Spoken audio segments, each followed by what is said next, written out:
At 91 years old, Robert had one question. Why did he keep waking up at 3 o'clock in the morning? Not once in a while. Almost every night. 3:07, 3:12, 3:18. His eyes would open, and no matter how tired he felt, getting back to sleep became a struggle. At first, Robert thought something was wrong. Maybe it was his age. Maybe it was stress. Maybe it was a sign that his sleep was getting worse. But what he eventually learned surprised him, because it turns out that millions of older adults wake up around the same time every night. And in many cases, the reason is far more normal than people realize. If you've ever found yourself staring at the ceiling at 2 a.m., 3 a.m., or 4 a.m., wondering why your mind suddenly feels wide awake, this video is for you. We'll talk about why it happens, the mistake many people make in the first few seconds after waking up, and a few simple habits that may help you get back to sleep more easily. But first, let's go back to Robert, because what happened next is something many older adults know all too well. Like many people, Robert assumed he was the problem. He thought his sleep was getting worse. But one of the first things he learned was surprisingly reassuring. Waking up during the night is actually very common, especially as we get older. In fact, many people wake up briefly several times during the night and never even remember it the next morning. The difference is not always the waking up. The difference is whether we fall back asleep, and that's where many older adults run into trouble. You see, during the night, our sleep naturally changes. We move through different stages. Some are deeper, some are lighter. And in the early morning hours, many people enter a lighter stage of sleep. That means it's easier to wake up. This is one reason so many people notice themselves opening their eyes somewhere around 2 a.m., 3 a.m., or 4 a.m. The important thing to understand is this. Waking up does not automatically mean something is wrong. For Robert, that realization alone was a relief, because for months he had been treating every wake-up as a warning sign, and that led to the mistake that kept him awake far longer than necessary. The moment his eyes opened, he would reach for the clock. 3:11. Immediately his mind started working. I only have a few hours left. I need to get back to sleep. What if I'm tired tomorrow? The more he thought about sleep, the harder sleep became. And Robert is far from alone. Many older adults do exactly the same thing. The moment they see the time, they start doing mental math. How many hours left? How much sleep they've lost? How tired they'll feel tomorrow? And without realizing it, they've shifted their brain from resting mode into problem-solving mode. The body may be tired, but the mind is now fully awake. Susan discovered this for herself after years of middle-of-the-night wake-ups, and what happened when she changed one small habit surprised her. Susan was 76 when she noticed something strange. The nights she worried most about sleep were usually the nights she slept the worst. At first, she thought that made no sense. After all, shouldn't worrying about sleep make you try harder to sleep? But that's exactly what was happening. She was trying. Every time she woke up, her mind immediately went to work. Come on, go back to sleep. Why am I awake again? What if tomorrow is ruined? What if I only get 4 hours? The harder she tried to force sleep, the more awake she felt. And many older adults know this feeling well.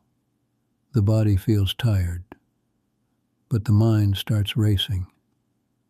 The interesting thing is that sleep doesn't usually respond well to pressure. Think about the last time you tried to force yourself to fall asleep. It rarely works. In fact, many sleep experts suggest that one of the most helpful things you can do after waking up is to stop treating the moment like an emergency. Because that's what Susan had been doing.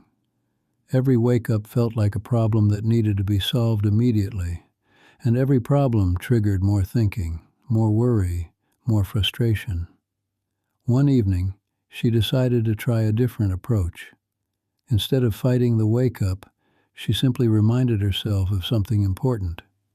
Being awake for a short period during the night does not automatically mean the night is ruined.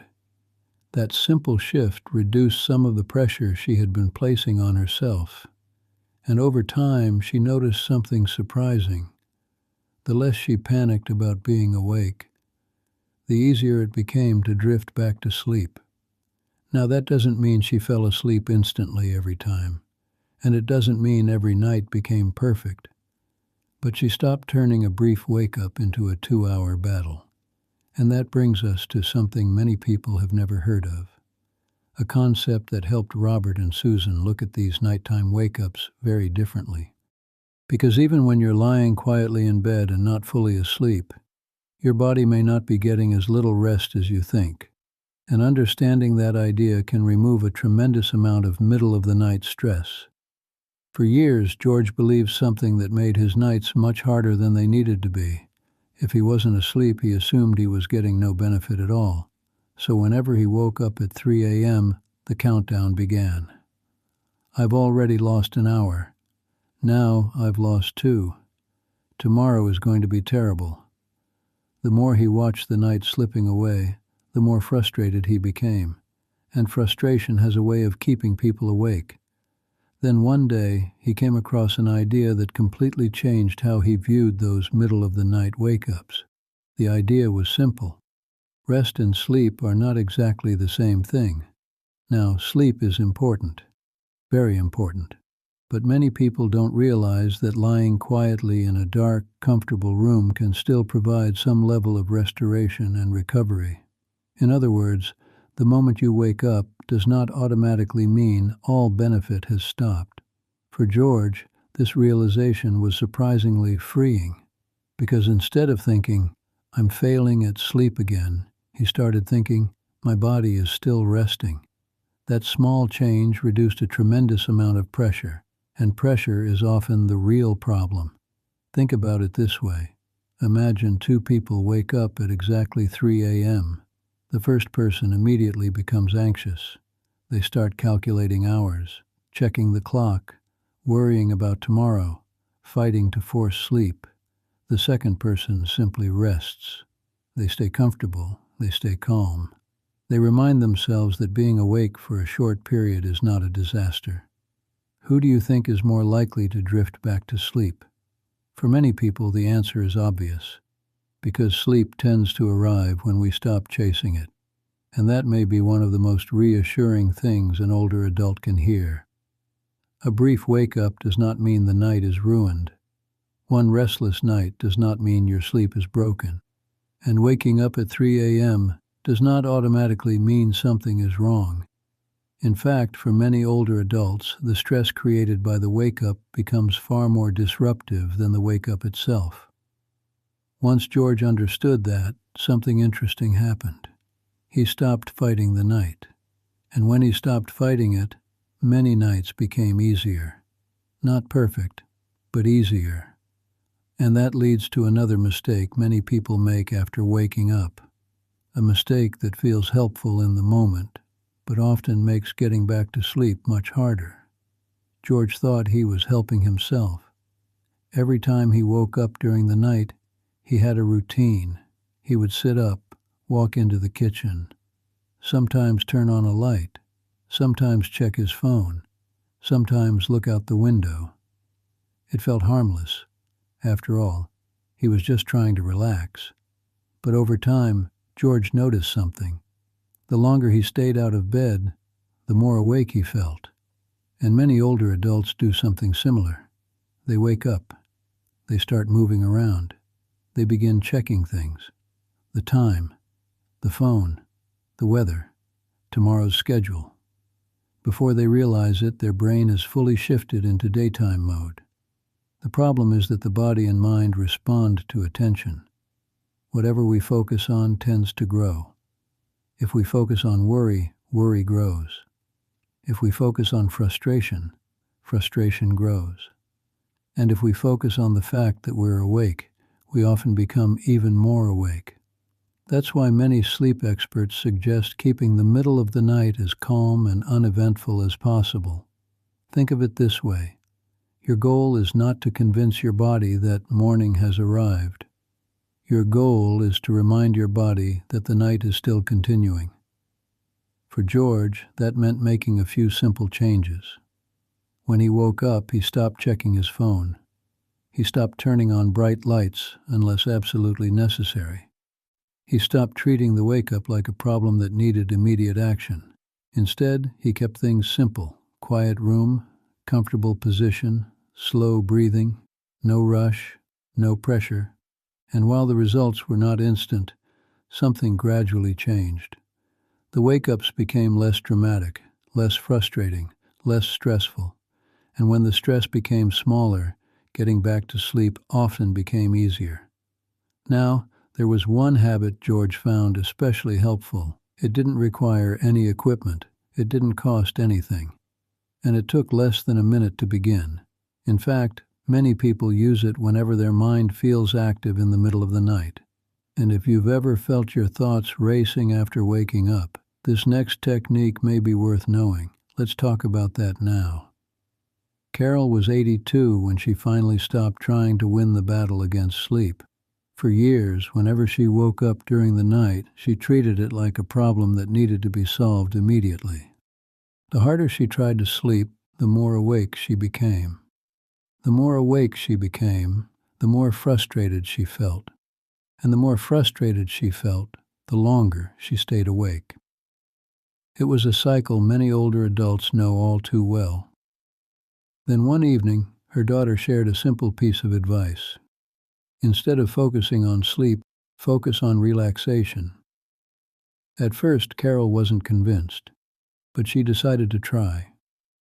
The next time she woke up during the night, she stayed comfortable and began paying attention to her breathing. Slowly breathing in, pausing briefly, then breathing out a little more slowly. Nothing complicated, nothing forced, just slow, gentle breathing. As she focused on her breath, something interesting happened. Her attention moved away from worry, away from the clock, away from tomorrow, and back to the present moment. Now, this didn't magically make her fall asleep every time, but it helped her remain calm. And calm is often exactly what the body needs. Many people discover that when they stop chasing sleep and start encouraging relaxation, sleep often arrives on its own. Think about it this way: your body already knows how to sleep. You've been doing it your entire life. The goal is not to force sleep to happen. The goal is to create the conditions that allow it to happen naturally. For Carol, that meant keeping things simple: a quiet room, comfortable bedding, slow breathing, no pressure, no mental calculations, no arguing with herself about how many hours were left until morning, and perhaps most importantly, no panic, because panic tells the brain there is a problem to solve. Calm tells the brain it is safe to rest.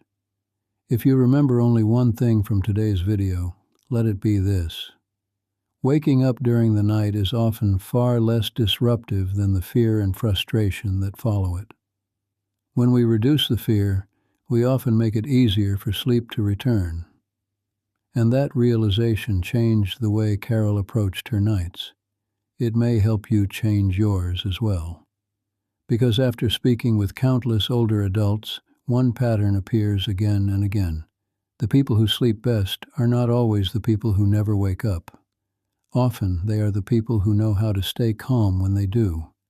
And that brings us to perhaps the most important message in this entire conversation. The truth is, Robert never completely stopped waking up during the night. Neither did Susan, neither did George, and neither did Carol. What changed was something far more important. They stopped seeing every wake-up as a sign that something was wrong. They stopped turning a few minutes of wakefulness into hours of worry, and they stopped believing that one restless night meant they were failing, because the reality is that sleep, especially as we get older, is rarely about perfection. It's about giving yourself the best opportunity to rest, recover, and wake up ready to enjoy another day. If you remember anything from today's video, remember this: waking up at 3 a.m. does not automatically mean something is wrong. You are not alone. You are not the only person experiencing this, and in many cases, the fear created by the wake-up becomes far more disruptive than the wake-up itself. So the next time you find yourself awake in the middle of the night, try to be gentle with yourself. Take a slow breath. Stay calm. Remind yourself that your body still knows how to sleep. And trust that rest is still possible. Because healthy aging isn't about being perfect. It's about making small choices that help you feel stronger, calmer, and more confident over time. Now we'd love to hear from you. Have you ever experienced these 3 a.m. wake-ups? And if so, what has helped you the most? Your story may encourage someone else who is reading the comments and struggling with the very same thing tonight.